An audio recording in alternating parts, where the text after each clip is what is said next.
उवाच इति संप्रश्न संहृष्टो प्राणां रोमहर्षणिः प्रतिपूज्य वचस् तेषां प्रवक्तुम् उपचक्रमे व्यास उवाच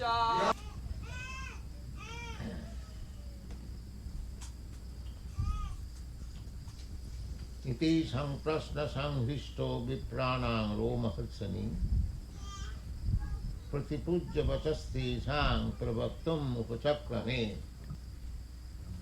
These are Sanskrit verses. এটি হচ্ছে সংস্কৃত শ্লোক।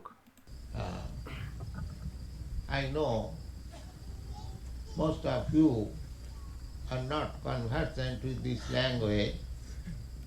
আমি জানি তোমরা অনেকেই এই ভাষার সঙ্গে পরিচিত নয়, But the significance is that simply by vibration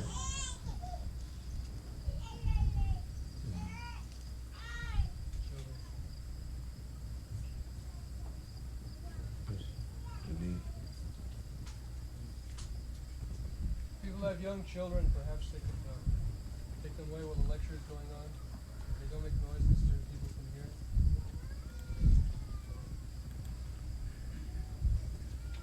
So simply by vibration the atmosphere will be cleansed and purified. যদিও তোমরা এই ভাষার সঙ্গে পরিচিত নও, কিন্তু শুধুমাত্র এই শব্দ তরঙ্গ শ্রবণের মাধ্যমেই এই সমগ্র পরিবেশটি শুদ্ধ হয়ে যায় এবং নির্মল হয়ে যায়।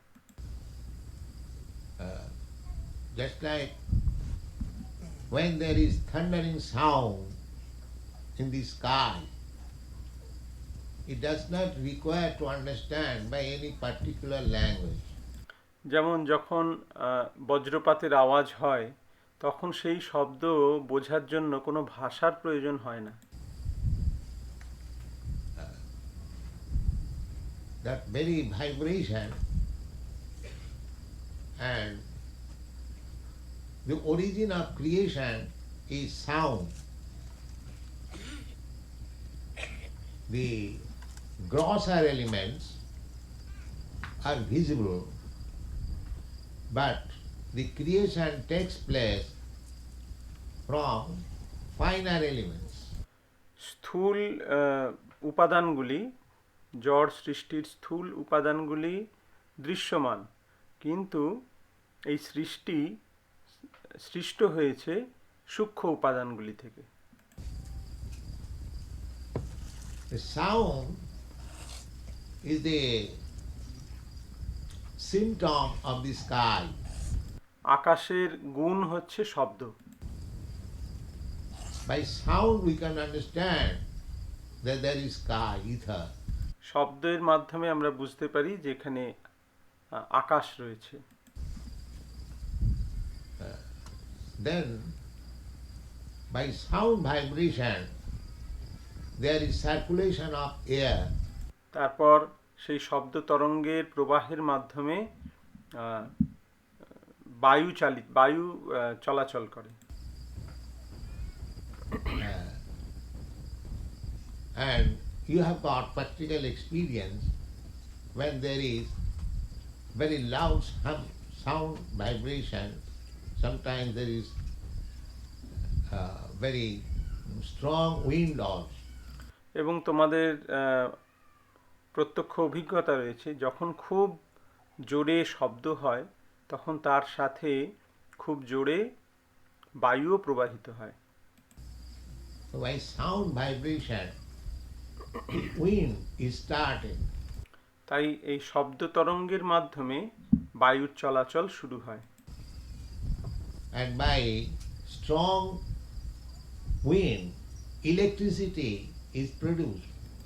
এবং এই দ্রুত বায়ু চলাচলের মাধ্যমে তা থেকে ইলেকট্রিসিটি তৈরি হয়।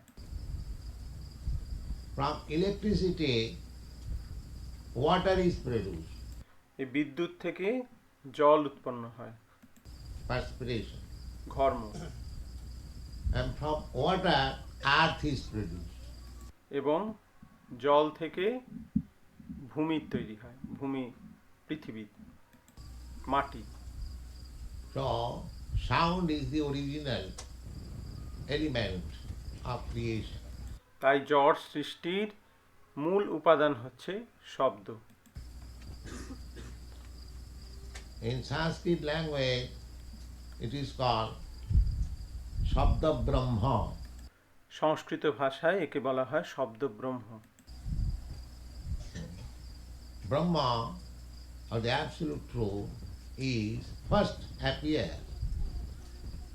Absolute truth becomes knowable by sound. পরম ব্রহ্ম, পরম সত্য এই শব্দের মাধ্যমে প্রকাশিত হন। In the Bhagavad Gita, it is said, the Lord says, Rasoham apsu kaunteya prabhasmi sasisujaya sabda khe. Sabda means sound. ভগবদ গীতায় বলা হয়েছে রসোহমপ্সু কৌন্তেয় প্রভাস্মি শশী সূর্যয় শব্দ খেয়ে। এই শব্দ মানে হচ্ছে শব্দ। If we want to see God, so let us hear first of all the sound vibration.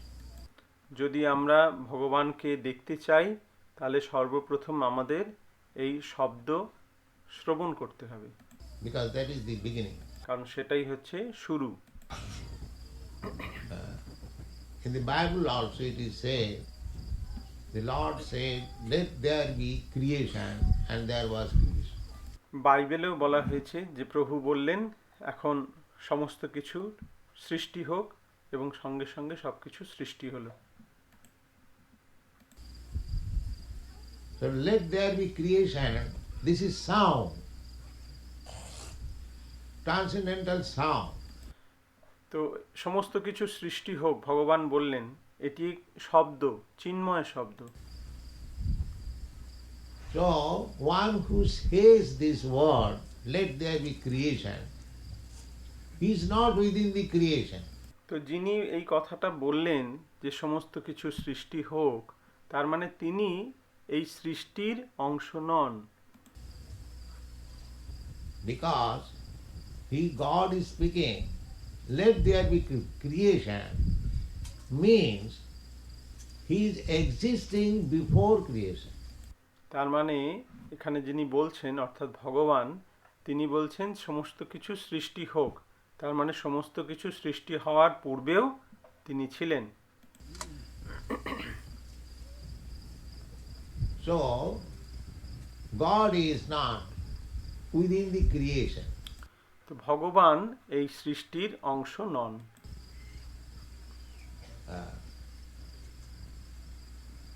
In the Vedic literature, therefore, description of God's body is given as Satchit Ananda Vigraha.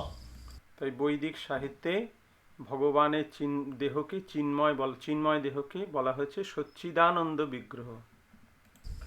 Vigraha means form. বিগ্রহ মানে তার দেহ। Satchit Ananda Vigraha. Ishvara Parama Krishna. Satchit Ananda Vigraha. He is not formless. ভগবান নিরাকার নন, He has got his form. But it is a different form. How we can understand? তার আকার রয়েছে, কিন্তু সেটা একটু অন্য রকমের আকার। সেটা আমরা কিভাবে বুঝবো? Because we have got experience of this material world.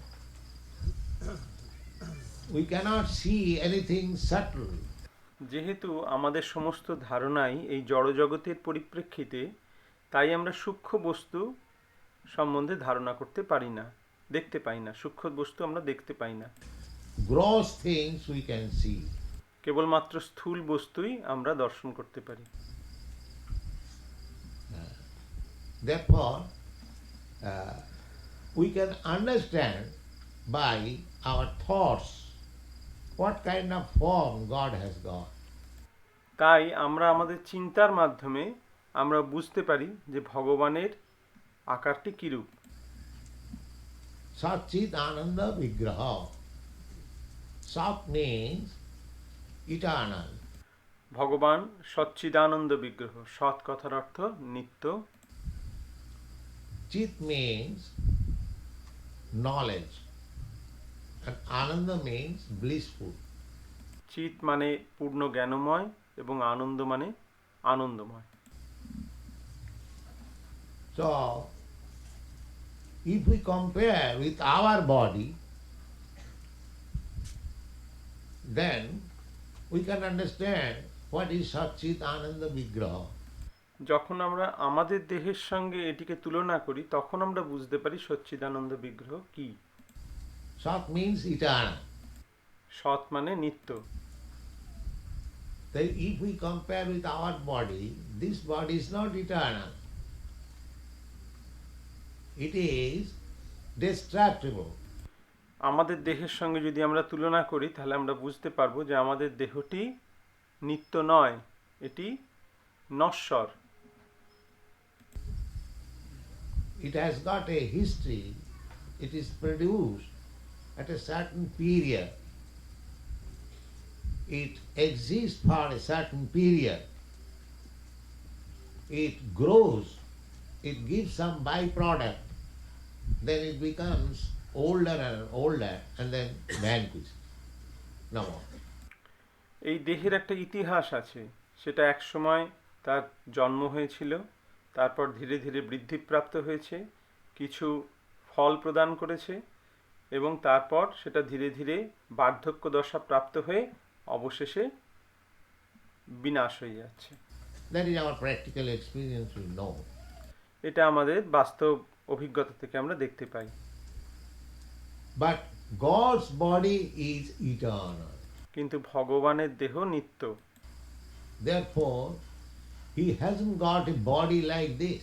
তাই তার আমাদের মতন দেহ নেই। This body is not eternal. Everyone can understand.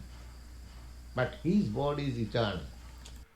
আমাদের এই দেহটি নিত্য নয়, সেটা আমরা সকলেই বুঝতে পারছি, কিন্তু ভগবানের দেহ শরীর নিত্য।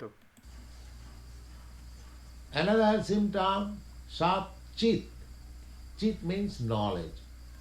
চিত কথার অর্থ হচ্ছে জ্ঞানময়। So, we have got also knowledge, but not full knowledge.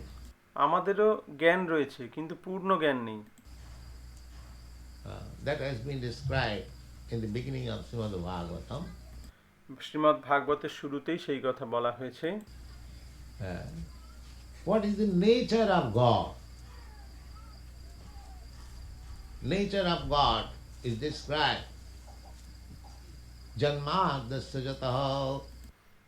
ভগবানের প্রকৃতিটা কিরূপ সেটি ভাগবতের শুরুতেই বলা হয়েছে। জন্মাদ্যস্য যতঃ। Nature of God means He is the supreme source of everything. তার প্রকৃতিটা কিরকম? তিনি হচ্ছেন সমস্ত কিছুর উৎস, তিনি পরম উৎস। Whatever janma, janmadasya, janma adi. Adi means beginning with janma. এখানে বলা হয়েছে জন্মাদ্যস্য, অর্থাৎ জন্ম আদি। আদি মানে হচ্ছে জন্ম থেকে শুরু করে সবকিছু। Just like I have already described, my body, your body, has a history of janma or birth, a date of birth. যেমন আমি আগেই বললাম যে আমার এই দেহটির তার একটা ইতিহাস আছে, তার একটা জন্ম তারিখ আছে। So, janma adi means birth and sustenance and death. জন্ম আদি মানে হচ্ছে জন্ম, তার কিছুকাল স্থায়িত্ব এবং তারপর মৃত্যু। We have got this body produced or born at a certain day. আমাদের এই দেহটির একটা নির্দিষ্ট দিনে তার জন্ম হয়েছে। It keeps, sustains for a certain period, say 50 years, 60 years, or 100 years, or more. And then again it is destroyed. সেটা তারপরে কিছুকাল স্থায়ী হয়, 50, 60 বা সব থেকে বেশি হলে 100 বছর, তারপরে তার বিনাশ হয়। Therefore, Janma Adi means birth is also coming from him, maintained also by him, and when it is destroyed, it goes unto him. সেই জন্য বলা হচ্ছে জন্ম আদি, মানে জন্ম হচ্ছে তার থেকেই, তার দ্বারাই সেটা পালিত হচ্ছে, এবং যখন সেটি বিনাশপ্রাপ্ত হচ্ছে তখন সেটি ভগবানের মধ্যেই ফিরে যাচ্ছে। That is called Janma Adi. Means birth, maintenance, and annihilation. এই জন্ম আদি কথার অর্থ হচ্ছে জন্ম, তার পালন এবং তার সংহার। Janmadi Jasya Asya, all this material world, they are undergoing the same process. Janma, sustenance, and end. এই জড়জগতের সমস্ত কিছুই এই একই পদ্ধতিতে হচ্ছে, জন্ম, কিছুকাল স্থায়িত্ব এবং তারপরে বিনাশ। Everything, this universe also is like that. Everything, even the ant's body, or my body, your body, elephant's body, or there are many demigods' body. এই ব্রহ্মাণ্ডটাই এইরকম, জড়জগৎটা এইরকম। এখানে সেটা একটা পিঁপড়ের দেহই হোক, বা আমার দেহ হোক, একটা হাতির দেহ হোক, বা একটা দেবতার দেহ হোক, এইভাবেই সেটা হচ্ছে। Just like we have learned from Bhagavad Gita, Brahma's body, it keeps for millions and millions of years. One day we cannot calculate. যেমন আমরা ভগবদ গীতা থেকে জানতে পেরেছি ব্রহ্মার দেহ কোটি কোটি বছর ধরে থাকে, হ্যাঁ, আমরা সেটা হিসাব করে বের করতে পারি না। So there are different types of bodies within this material world. We can compare. Just তাই এই জড়জগতে বিভিন্ন প্রকারের দেহ রয়েছে, সেগুলো আমরা তুলনা করে দেখতে পারি। like ant's body, a fly's body, and my body. যেমন একটা পিঁপড়ের দেহ, একটা পতঙ্গের দেহ, আর আমার দেহ। A fly's body may remain for few years, a few hours. যেমন একটা পতঙ্গ, সে কয়েক ঘন্টা বেঁচে থাকে। So our body may remain for few years. আমাদের দেহ কয়েক, যেমন একটা পতঙ্গের দেহ কয়েক ঘন্টা বেঁচে থাকে, আর আমাদের দেহ কয়েক বছর বেঁচে থাকে। And similarly, there are other living entities like Brahma. Their body remains for few decades. But everybody, each body is subjected to this law of nature. Birth, death, disease, and old age. আর ব্রহ্মার দেহ সে লক্ষ লক্ষ বছর থাকে, কিন্তু মূল কথা হচ্ছে প্রত্যেকের দেহই এই প্রকৃতির নিয়মের অধীন, জন্ম, মৃত্যু, জরা এবং ব্যাধি। So God's body is not like that. কিন্তু ভগবানের দেহ সেরকম নয়, It is eternal. এটি নিত্য। Here in this material world, we can possess a body which may exist for millions of years, but that does not mean it is eternal. আমরা এই জড়জগতে এমন দেহ প্রাপ্ত হতে পারি যেটা কোটি কোটি বছর থাকবে, কিন্তু তার মানে এই নয় সেটা নিত্য। এটা নিত্য নয়। It is not eternal. But God's body is eternal. কিন্তু ভগবানের দেহ, ভগবানের বিগ্রহ নিত্য। Therefore, in the Vedic language, when it is said Nirakar. Nirakar means who has no form. It does not mean that God has no form. বৈদিক সাহিত্যে যখন বলা হয় যে ভগবান নিরাকার, তার অর্থ এই নয় যে ভগবানের কোনো আকার নেই। He has got form, but his form is different from this form upon which we have got experience. কিন্তু তার আকার আমাদের আমাদের যে অভিজ্ঞতায় যে আমরা যে আকারের কথা ভাবি সেই রকম নয়। Our experience is whatever form we can think of, even Brahma's form, that is liable to be annihilated. আমাদের ধারণায় আমরা যে কোনো আকারের কথাই চিন্তা করি না কেন, তা সে ব্রহ্মার দেহই হোক না কেন, সবই বিনাশশীল। God's form is not like that. So, when in the Vedic language it is said, Nirakar means, Nira means not, and Akar means form. That means God's form is not like ours. বৈদিক সাহিত্যে যখন বলা হয় ভগবান নিরাকার, নিরা মানে হচ্ছে না, আর আকার মানে হচ্ছে আকার। তো ভগবান এর অর্থ হচ্ছে যে ভগবানের আকারটি আমাদের মতন নয়। It is not that he has no form. He has form. But his form is different from ours. এর অর্থ এই নয় যে তার আকার নেই, তার আকার রয়েছে, কিন্তু তার আকারটি আমাদের থেকে ভিন্ন।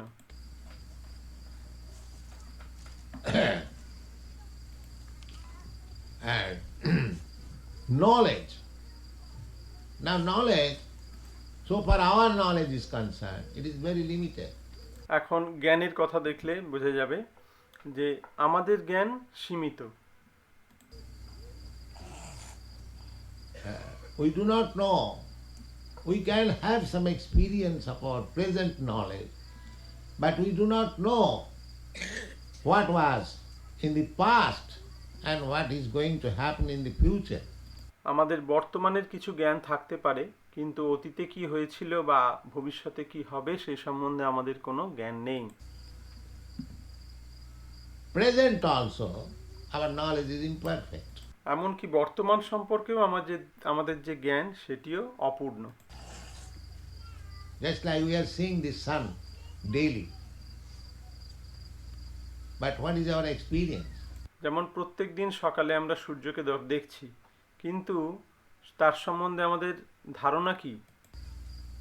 The sun is bigger than this planet 1400,000 times bigger. সূর্য আমাদের এই পৃথিবী থেকে 14 লক্ষ গুণ বড়। 1400,000 pieces of this earthly planet can be thrown into the sun planet. It is so big. 14 লক্ষ পৃথিবীর যে আয়তন, সূর্যের আয়তন সেই রকম। Unless it is so big, how it is possible the sun planet is distributing heat and light for millions and millions of years, and although it is situated 90 million miles, আর যদি এটা না হয়, সূর্য যদি এত বড় না হয়, তাহলে সে কোটি কোটি বছর ধরে এই আলোক এবং তাপ বিকিরণ করছে কি করে? তাও আবার 9 কোটি মাইল দূরে। 93 million miles away from us. 9 কোটি 30 লক্ষ মাইল দূরে রয়েছে পৃথিবীর থেকে সূর্য। But it is giving us regular heat and light, and heat is so strong that 93 million miles away still we cannot tolerate the heat. আর তার তাপ এতই প্রখর যে 9 কোটি 30 লক্ষ মাইল দূরে থাকা সত্ত্বেও তার তাপ আমরা সহন করতে পারছি না। This is the position of this material world, and we cannot have any perfect knowledge. Therefore, our knowledge is imperfect. এই জড়জগতের অবস্থাটা এই রকম। এখানে কোনো আমরা পূর্ণ জ্ঞান লাভ করতে পারি না। তাই আমাদের জ্ঞান সবসময় অপূর্ণ। But God's knowledge is not imperfect. In the Srimad Bhagavatam, in the beginning, it is said, Janmadasya jataha annaya itaratascha artheshu abhigya sarat. কিন্তু ভগবানের জ্ঞান এই রকম অপূর্ণ নন। শ্রীমদ্ ভাগবতে প্রথমেই বলা হয়েছে জন্মাদ্যস্য যতঃ অন্যায়াদিতরতশ্চ অর্থেষু অভিজ্ঞস্বরাট। The description of God. God is the origin of everything. ভগবান হচ্ছেন সব কিছুর উৎস। Just like any one of us, we can understand that my body is generated from my father's body. My father's body is generated from my grandfather's body. My grandfather gone. যেমন আমরা বুঝতে পারি যে আমাদের এই দেহটি আমার পিতার থেকে সৃষ্টি হয়েছে, আমার পিতা তার পিতার থেকে তার দেহটি প্রাপ্ত হয়েছেন, এবং এইভাবে আরো যেতে যেতে তার পিতা এইভাবে চলতে চলতে আমরা বুঝতে পারি সেটা Must be. It is not that because you cannot see your great grandfather, so you cannot say there was no such man as great grandfather. এ থেকে আমরা বুঝতে পারি যে তার পিতা কেউ একজন ছিলেন, আমি তাকে দেখতে পাচ্ছি না মানে এই নয় যে তিনি ছিলেন না। There was, or there.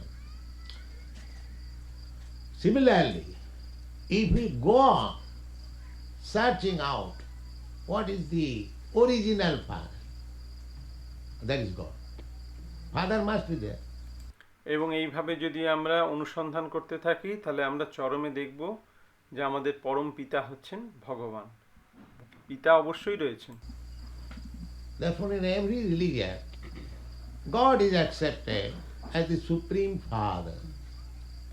তাই প্রত্যেক ধর্মেই ভগবানকে পরম পিতা বলে বলা হয়েছে। The Christian religion also, they say, oh Father, give us our daily bread. So God is accepted. Actually, He is the Father. খ্রিস্টান ধর্মেও সেখানেও বলা হয় হে পরম পিতা আমাদের অন্ন দিন। হ্যাঁ, তো সেখানেও ভগবানকে পরম পিতা বলে গ্রহণ করা হয়েছে। We must have original father. You cannot say there is no God. একজন অবশ্যই পরম পিতা রয়েছেন, তুমি বলতে পারো না যে ভগবান নেই। If you are existing because of your father. Your father is existing because of his father. There must be somebody original father. That is logical conclusion. যদি আমি থাকি তাহলে আমি আমার পিতার থেকে সৃষ্ট হয়েছি, তিনি তার পিতার থেকে সৃষ্ট হয়েছেন, তার পিতা এইভাবে একজন পরম পিতা অবশ্যই রয়েছেন, এটাই যুক্তিগ্রাহ্য। Not that I am born out of air, or my father is born out of air, my grandfather is born. No, there must be somebody. Father. এরকম বললে হবে না যে আমি হাওয়া থেকে তৈরি হয়েছি, আমার বাবা হাওয়া থেকে তৈরি হয়েছে, আমার দাদু হাওয়া থেকে তৈরি হয়েছে। না, অবশ্যই একজন পিতা ছিলেন। That is given to understand in the Srimad Bhagavatam that He is the origin of everything. Shrimad ভাগবতে সেই কথাই বলা হচ্ছে যে তিনি হচ্ছেন সবকিছুর উৎস। Origin must be there. Anything you take, there must be origin. তুমি যে কোনো কিছুই গ্রহণ করো না কেন, সবকিছুরই একটা উৎস আছে। The modern scientists, they cannot find out the origin. They simply say it existed like this. বর্তমান বিজ্ঞানীরা তারা এই উৎস সম্বন্ধে তাদের কোনো ধারণা নেই, তারা বলে এটা এই রকম ছিল। Where from this existence came? There was chemicals, hydrogen, oxygen, and mixed up there was water. তারা বলে যে তাদেরকে জিজ্ঞাসা করা হয় যে কোথা থেকে এই অস্তিত্বটা এলো, তখন তারা বলে এর উৎস হচ্ছে কেমিক্যালস, হাইড্রোজেন অক্সিজেন এই দুটো মিশে গিয়ে জল হয়ে গেল। Put the hydrogen, oxygen. So these answers they cannot give because they have no perfect knowledge. কিন্তু তারা এর উত্তর দিতে পারে না যে কোথা থেকে কে এই হাইড্রোজেন এবং অক্সিজেনকে মেশালো, কারণ এর সঠিক উত্তর তাদের জানা নেই। So logical conclusion is there must be somebody origin, that is God. From whom everything emanates, everything takes birth. তাই যুক্তিপূর্ণ কথা হচ্ছে যে একজন উৎস রয়েছেন এবং তিনি হচ্ছেন ভগবান, যার থেকে সমস্ত কিছুর সৃষ্টি হয়, সমস্ত কিছু প্রকাশিত হয় এবং সমস্ত কিছুর জন্ম হয়। Now, what is the nature of that origin? এখন সেই উৎসের, পরম উৎসের প্রকৃতি কিরূপ? Is it a stone or living entity? তিনি কি পাথর না জীবন্ত? Because we have got two experiences, matter and light. আমাদের দুটো ধারণা রয়েছে, এক হচ্ছে জড় আর একটা হচ্ছে জীবন। A stone may be very big, but it has no life. But a small ant, although it is very small, it has got life, movement. একটা পাথর হয়তো অনেক বড় কিন্তু তার প্রাণ নেই, কিন্তু একটা ছোট পিঁপড়ে তার প্রাণ আছে, সে হেঁটে চলে বেড়াচ্ছে। It has got his independence of moving. তার নিজের চলাচল করার স্বাধীনতা রয়েছে, That is called life. একেই বলা হয় জীবন। So, if somebody, God or whatever you say, is the origin of everything, then what is the nature of that origin? এখন যদি কেউ বলেন যে এই ভগবান সব কিছুর উৎস, তাহলে সেই উৎসটা কীরকম, সে তার প্রকৃতি কীরূপ? Is it like a stone or having life, এটা কি কোনো পাথর না সেটা জীবন্ত? force? Naturally, we can experience that without God being living, how the living entities are coming? আমরা সাধারণভাবে আমরা আমাদের অভিজ্ঞতা থেকে বুঝতে পারি যে ভগবান যদি জীবিত না হন, তা থেকে জীবিত এর উৎপত্তি হয় কি করে? We have got experience that I am a living entity, I am coming out of my father who is also living entity. যেমন আমি জীবন্ত, আমি আমার পিতার থেকে সৃষ্টি হয়েছি, তিনিও জীবন্ত। He is coming of his father, তিনি তার পিতার থেকে সৃষ্ট হয়েছেন, তিনিও জীবন্ত। he is also living entity. So how the origin of everything can be a stone-like chunk? তাহলে যিনি সব কিছুর উৎস, যার থেকে সমস্ত কিছু সৃষ্টি হয়েছে, তিনি একটা পাথর কি করে হন? No. This is logic. This is philosophy. এটাই হচ্ছে দর্শন। Therefore, Bhagavad says that Janmadhyasya jata annayat itaratascha arthishu abhigya. Abhigya means he is full of consciousness. Shrimad ভাগবতে তাকে বলা হচ্ছে অভিজ্ঞ। অভিজ্ঞ মানে পূর্ণ চেতন। Knowledge. Sat Chit. Chit means he is living. He is not like a dead stone. তিনি চেতন, তিনি একটা মৃত পাথর নন। That cannot be. Because we have no experience that from dead stone life is coming. কারণ আমরা দেখেছি আমাদের অভিজ্ঞতা থেকে যে কখনো একটা পাথর থেকে কোনো জীবন্ত কিছুর জন্ম হয় না। Sometimes they put argument, Tondula Brishtikon Lag, in Sanskrit it is called. সংস্কৃত ভাষায় একটা তর্ক আছে, সেখানে বলা হয় ন্যায় কথা ন্যায় আছে, তণ্ডুল বৃশ্চিক ন্যায়। We have no experience here. In India, we have got experience. এখানে তোমাদের সেই সম্বন্ধে কোনো ধারণা নেই, আমাদের ভারতে তার ধারণা রয়েছে। Sometimes from heap of rice, one scorpion is coming out. যেমন একটা পাহাড়ের এই একটা চালের থেকে স্তূপ থেকে, সেখান থেকে একটা কাঁকড়া বিছে বেরিয়ে আসছে। So foolish man, they will think that the heap of rice, piles of rice is giving birth to a scorpion. তাই মূর্খ লোকেরা মনে করে যে এই চাল থেকে এই কাঁকড়া বিছের জন্ম হয়েছে। No, that is not the fact. One who knows the scorpion, these animal is very clever. They lay down eggs within the heaps of rice, and by the fermentation of rice, it comes out. কিন্তু বুদ্ধিমান ব্যক্তি সে জানে যে এই কাঁকড়া বিছে চালের গাদায় ডিম পেড়েছিল, যা থেকে এই কাঁকড়া বিছের জন্ম হয়েছে। So actually, rice is not producing the scorpion. It is coming out under some chemical fermentation process.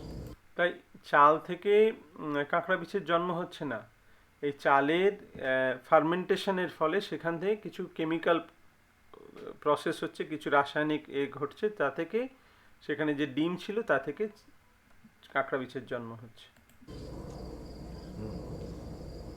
There are manifestation of living entities that are different types.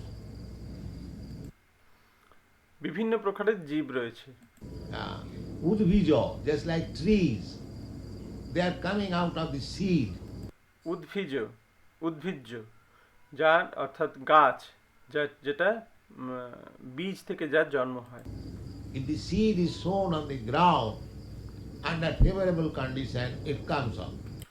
যদি বীজটিকে সঠিক এতে পরিবেশের মধ্যে মাটিতে বপন করা হয়, তা থেকে উদ্ভিদের সৃষ্টি হয়। This is also life. And some of the living entities are coming out of eggs. Andaja. Anda means egg. কিছু জীব জন্ম হয় ডিম থেকে, অন্ডজ, অন্ড মানে ডিম। That you know, the birds, they first have lay down eggs, and then by fermentation, the life comes out. যেমন তোমরা জানো, পাখি ডিম পাড়ে এবং তাই থেকে তার ডিম ফুটে বাচ্চা হয়। And some of the living entities are coming out from perspiration. You have got experience, so many bugs. কিছু জীব আছে যেগুলো ঘর্ম থেকে তাদের জন্ম হয়। If you keep your base very unclean, by your perspiration, the bugs have grown. যদি আমাদের বিছানাটাকে আমরা খুব নোংরা রাখি, তাহলে আমাদের ঘাম থেকে সেখানে কিছু কীটের জন্ম হয়। It is called sedaja, একে বলা হয় সেদজ, coming out of perspiration. অর্থাৎ যেটা ঘর্ম থেকে যার জন্ম হয়েছে। Sedaja, andaja, udvija, and jarayuja, and embryo, just like we have come out. এই চার প্রকার, সেদজ, অন্ডজ, উদ্ভিজ এবং জরায়ুজ, অর্থাৎ জরায়ুর মধ্যে ভ্রূণ যে সৃষ্টি হয়, যেমন মানুষের জন্ম যেভাবে হয়। So there are different processes of begetting or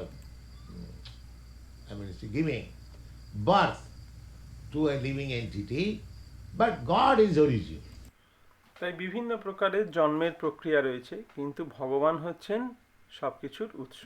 Jatmadasya jata. So he must be cognizant.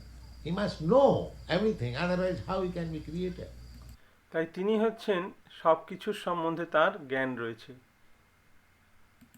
And he can be origin. না হলে তিনি কিভাবে স্রষ্টা হতে পারেন? But his knowledge is perfect. কিন্তু তার জ্ঞান হচ্ছে পূর্ণ। Just like I am claiming It is my body.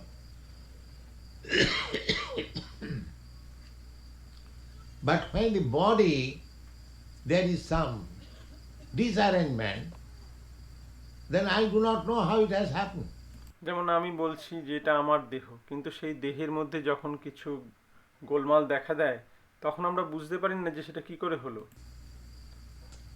I know that I am eating something that is going to the stomach, and the stomach, from the stomach many secretion is coming out. That secretion is going to the heart. যেমন আমরা কিছু খাচ্ছি, সেটা প্রথমে পাকস্থলীতে যাচ্ছে, পাকস্থলীতে কিছু রসের সঙ্গে তার মিশ্রণ হচ্ছে এবং তারপরে সেখান থেকে হার্টে যাচ্ছে, হৃৎপিণ্ডে যাচ্ছে, It is transforming into blood. সেটা রক্তে পরিণত হচ্ছে Again the blood is diffused all over the body. এবং তারপরে সেই রক্ত সারা দেহে সংবহন হচ্ছে। There is a nice mechanical process. এটা খুব সুন্দর একটা পরিকল্পনার মধ্যে এই কার্যগুলো চলছে, But we do not know. কিন্তু সেটা আমরা জানি না। Although I am claiming that it is my body, যদিও আমি বলছি এটা আমার দেহ, I do not know how internally my bodily functions are going on. কিন্তু আমি জানি না আমার দেহের মধ্যে কি সব কার্যকলাপ চলছে। Therefore, my knowledge is imperfect. Although তাই I am claiming my body. তাই আমাদের জ্ঞান হচ্ছে অপূর্ণ, যদিও আমরা বলছি এটা আমার বডি, আমার শরীর। এই প্রবচনটি অনেক বড়, এটিকে আমরা দুভাগে ভাগ করে করব। তো আজকে আমরা তার অর্ধাংশ অনুবাদ করলাম, পরের দিন এই প্রবচনের এর পরের অংশটা আমরা অনুবাদ করব। হরে কৃষ্ণ।